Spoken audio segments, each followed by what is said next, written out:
शिवाजी महाराज ने अपनी दूरदर्शिता और युद्ध नीति का बेहतरीन इस्तेमाल करके विशाल अफजल खान को धराशायी कर दिया था। सोचिए कि अगर आप शिवाजी राजे के सलाहकार होते तो क्या आप उन्हें अफजल खान जैसे खतरनाक दरिंदे से अकेले मिलने जाने देते? नहीं ना, क्योंकि शिवाजी राजे मराठा साम्राज्य के वो दीपक थे जिनकी रोशनी से ही स्वराज का आंगन जगमगा रहा था। शिवाजी के जीवन पर कोई आंच पूरे के पूरे स्वराज अभिमान के लिए घातक साबित हो सकता था। तभी आते हैं बाजी प्रभु देशपांडे।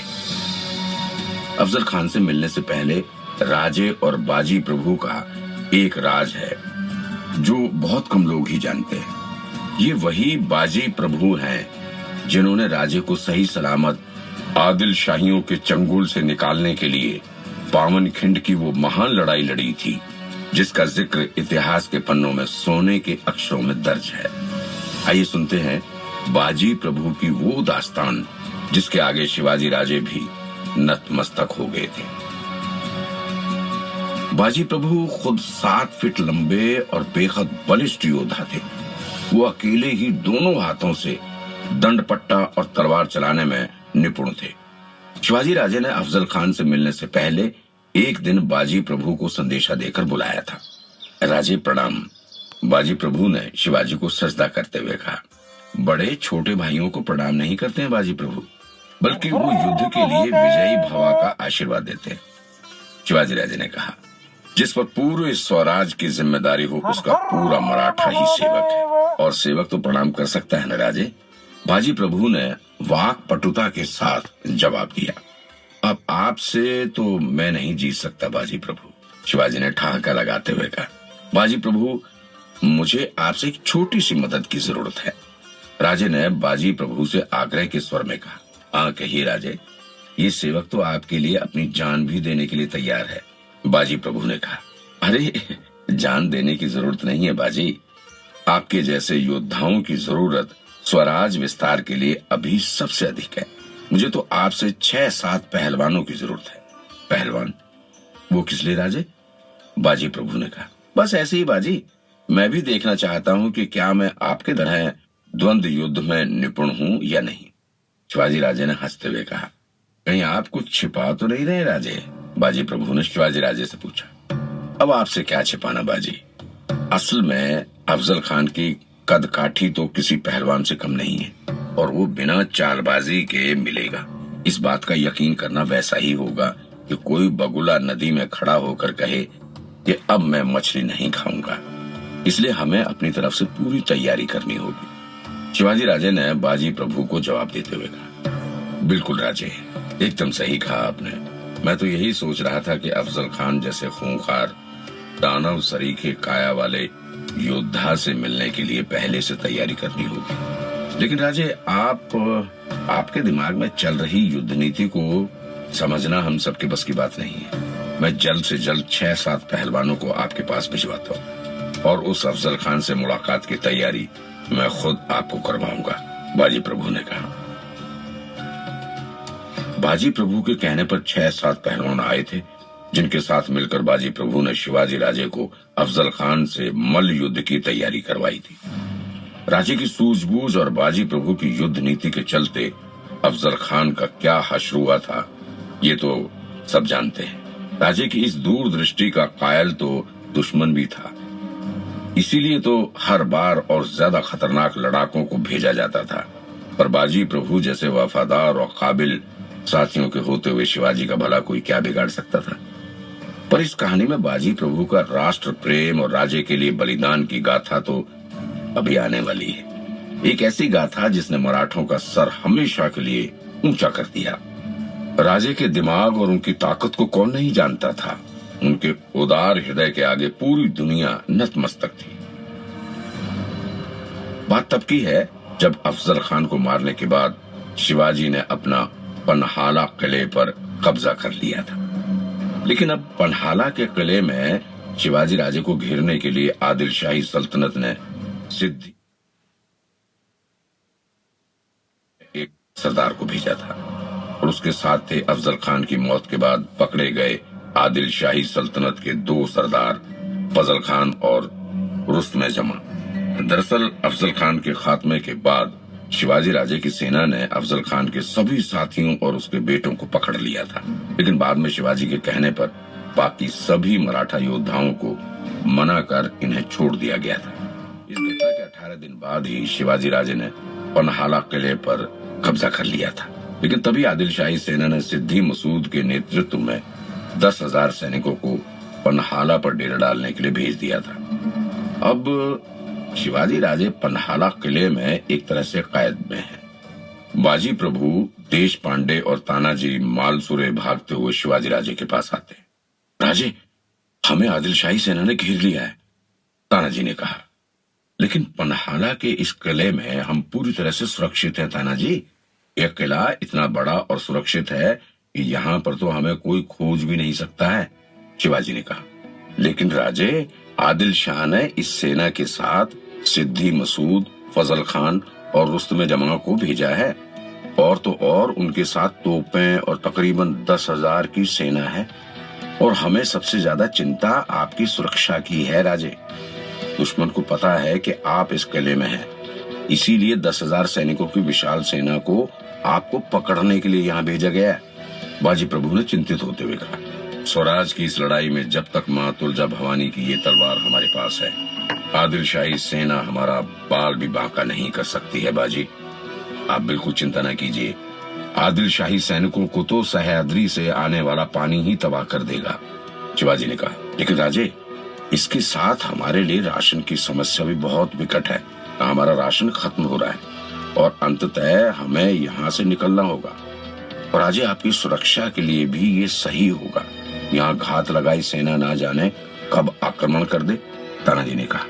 तानाजी की बात तो बिल्कुल सही थी, लेकिन पन्हाला किले के बाहर का घेरा बहुत ही कसा हुआ था। सिद्दी मसूद ने चप्पे चप्पे पर सैनिकों को बिठा रखा था, और तो और फजल खान और रुस्तम जमा को भी सेना की 2 टुकड़ियों के साथ 2 बेहद महत्वपूर्ण मार्ग पर नियुक्त किया गया है। सिद्दी मसूद खुद भी हर 2 घंटे पर सैनिकों से खबर लेता था और इस बात का निरीक्षण करता था कि घेरे की मजबूती में कहीं भी कमी नहीं आई है। पन्हाला के किले पर घेरेबंदी इतनी सख्त थी कि वहां से निकलना लगभग नामुमकिन मालूम पड़ रहा था। शिवाजी इस उधेड़-बुन में थे कि आखिर पन्हाला के किले से निकला कैसे जाए, क्योंकि स्वराज अभियान के लिए उन्हें खुद और अपने साथियों को सुरक्षित रखना बेहद जरूरी था। शिवाजी ने उस रात आखिरकार एक योजना बना ली और बाजी प्रभु और तानाजी समेत अपने सभी साथियों को वो योजना समझाकर पन्हाला से निकलकर विशालगढ़ तक पहुंचने के लिए तैयारियां करने को कहा। हालांकि शिवाजी राजे की योजना से उनके सभी साथी इत्तेफाक नहीं रखते थे और वे इस योजना पर अमल करने के लिए पूरी तरह से तैयार नहीं। लेकिन क्या कोई और रास्ता था जिससे वे राजे को सुरक्षित कर सके? शायद किसी के पास कोई विकल्प नहीं था सिवाय उस योजना पर अमल करने के। सिद्दी मसूद अपने शामियाने में सो रहा था। महादेव कि शिवाजी भाग निकला है। इतना सुनने के बाद सिद्दी मसूद तिलमिला उठा। 4 महीने की उसकी घेराबंदी एक पल में टूट जाएगी, इस बात का इल्म उसे रत्ती भर भी नहीं था, बल्कि उसे तो अपनी घेरेबंदी पर पूरा भरोसा था। लेकिन फिर ये कैसे हुआ? उसने गुस्से में सैनिकों की ओर देखा और कहा, 10,000 की सेना, इतनी सारी तोपें, लेकिन फिर भी शिवाजी भाग गया। ये कैसे हो सकता है? क्या तुम सब नामर्द हो जो एक शिवा को पकड़ नहीं पाए? मुझे पता था कि ये शिवाजी जरूर भाग निकलेगा, पास खड़े फजल खान ने कहा। सिद्दी मसूद शामियाने से बाहर आकर तेजी से इधर उधर घूमने लगा और सैनिकों को चारों दिशाओं में दौड़ा दिया। सिद्दी मसूद अभी गुस्से में तिलमिलाया हुआ अपने शामियाने के बाहर तेजी से टहल रहा था कि तभी एक सैनिक ने आकर सूचना दी, सरदार, शिवाजी को पन्हाला घेरे के पश्चिमी छोर से बाहर निकलते हुए देखा गया है। ये पहाड़ी चूहा इतनी घेरेबंदी, इतनी तोपें और फिर भी बाहर भाग निकलने की कोशिश कर रहा है। इसे तो सबक सिखाने के लिए अब मुझे ही निकलना होगा। ये कहते हुए सिद्दी मसूद हाथ में नंगी तलवार लेकर घेरे के पश्चिमी छोर की तरफ निकल पड़ा। उसके पीछे पीछे उसके शामयाने के इर्द गिर्द खड़े सैनिक भी तेजी से चल दिए। घेरे के पश्चिम छोर के बीच में असल में एक ऊंची पहाड़ी थी, जिसकी वजह से दो छावनियों के बीच की दूरी काफी ज्यादा बढ़ गई थी। इसी का फायदा उठाकर मावले सैनिकों ने शिवाजी राजे के साथ पन्हाला के घेरे को भेद कर शिवाजी को निकालने की योजना।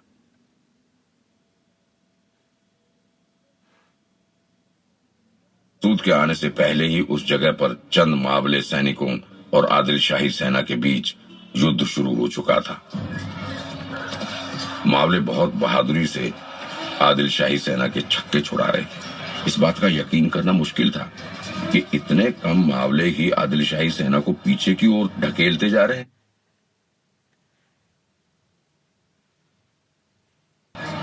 वहां पहुंचते ही सिद्दी मसूद ने देखा कि खुद शिवाजी भी अपने हाथों में तलवार लेकर युद्ध क्षेत्र में उतरे हुए हैं। तलवार लेकर युद्ध करते शिवाजी राजे को देखकर एक पल के लिए सिद्दी मसूद सिहर गया, लेकिन उसे बीजापुर की बड़ी बेगम को किए वादे की याद आई। सिद्दी मसूद ने अपने सैनिकों को कहा, आगे बढ़ो और इन काफिरों को कुचल डालो। हमें शिवाजी को जिंदा पकड़ना है ताकि बीजापुर के दरबार में उसे पेश किया जा सके। उस पहाड़ी चूहे ने पूरे आदिल शाही हुकूमत के नाक में दम कर रखा है। इतना कहने के बाद सिद्दी मसूद खुद भी तलवार लेकर मावले सैनिकों पर टूट पड़ा। मावले सैनिक कम थे, लेकिन वे वीर थे। चारों तरफ से घिरे मावले सैनिकों ने आदिल शाही सेना को पीछे खिसकने के लिए मजबूर कर दिया था, लेकिन सिद्दी मसूद के साथ आए हुए सैनिक ज्यादा निपुण थे। सिद्दी मसूद खुद भी मैदान में था। थोड़ी देर तक तो मावले सैनिकों ने आदिल शाही सेना को रोके रखा, लेकिन मसूद के साथ आए सैनिकों और पहले से ही चारों तरफ से घेरे सैनिकों ने शिवाजी राजे और उनके मावले योद्धाओं को पीछे धकेलना शुरू कर दिया था। तभी मसूद ने शिवाजी को पकड़ने के लिए एक चाल चली। सिद्दी मसूद ने अपने सैनिकों को एक दिशा से पीछे हटकर घेरने को कहा और अपने सैनिकों के साथ सामने से धावा बोल दिया। सिद्दी मसूद की ये योजना काम कर गई। शिवाजी राजे अब सिद्दी मसूद के कब्जे में थे। आखिरकार शिवाजी को हमने पकड़ लिया। करनूल के सिद्दी मसूद ने शिवाजी को आखिरकार शिवाजी के पकड़े जाने के बाद सिद्दी मसूद खुशी से झूम उठा। सिद्दी मसूद को इस बात की आशा थी कि शिवाजी को पकड़ने के बाद निश्चित ही उसको अशरफियों से तोल दिया जाएगा और बीजापुर के दरबार में उसकी प्रतिष्ठा भी जरूर बढ़ेगी। सिद्दी मसूद के सैनिक शिवाजी को लेकर उसके शामियाने की ओर चलने लगे। थोड़ी देर बाद वो मसूद के आलीशान शामियाने में थे। मसूद ने अपनी कुर्सी पर बैठे बैठे ही शिवाजी राजे से पूछा, क्यों शिवाजी, तुम्हें लग रहा था कि तुम हमें और हमारी सेना को चकमा देकर भाग जाओगे? ऐसा तुमने सोच भी कैसे लिया? तुम्हारा पाला सिद्दी मसूद से पड़ा है शिवाजी। करनूल के सिद्दी मसूद से मुझे चकमा देना इतना आसान नहीं है। सिद्दी मसूद की ये बात सुनकर शामियाने में खड़े सारे सैनिक ठहाका लगाकर हंस पड़े, लेकिन शिवाजी शांत भाव से एक मंद मुस्कान के साथ सिद्दी मसूद के सामने खड़े थे। सिद्दी मसूद शिवाजी को अपने कब्जे में पाकर जैसे खुशी से पागल हो गया था। उसने आगे शिवाजी की तरफ देखकर व्यंग्यात्मक लहजे में सैनिकों से कहा, अरे अरे शिवाजी राजे को बैठने का बंदोबस्त करो। ये महाराज हैं, महाराज को ऐसे खड़े रखोगे? सिद्दी मसूद क्या ऐसे ही महाराज का स्वागत करेगा? पूरा शामियाना एक बार फिर से हंसी के ठहाकों से गूंज उठा, लेकिन शिवाजी के चेहरे पर एक मंद मंद मुस्कुराहट थी। आखिर शिवाजी ने उस दिन ऐसी कौन सी योजना के लिए बाजी प्रभु और तानाजी को राजी किया था, जिसकी वजह से वो पन्हाला से निकल तो गए थे, लेकिन सिद्दी मसूद के कब्जे में फंस गए थे। क्या ये सिद्दी मसूद को चकमा देने के लिए शिवाजी राजे का कोई पैंतरा तो नहीं था? क्योंकि जिस तरह की घेराबंदी आदिल शाही सेना ने पन्हाला के चारों तरफ की हुई थी, उसे देखते हुए वहां से निकलने के लिए एक चाक चौबंद योजना की जरूरत थी। आखिर शिवाजी राजे की वो गुप्त योजना क्या थी, जिसके लिए उन्हें खुद को ही सिद्दी मसूद के हाथों सौंपना पड़ा?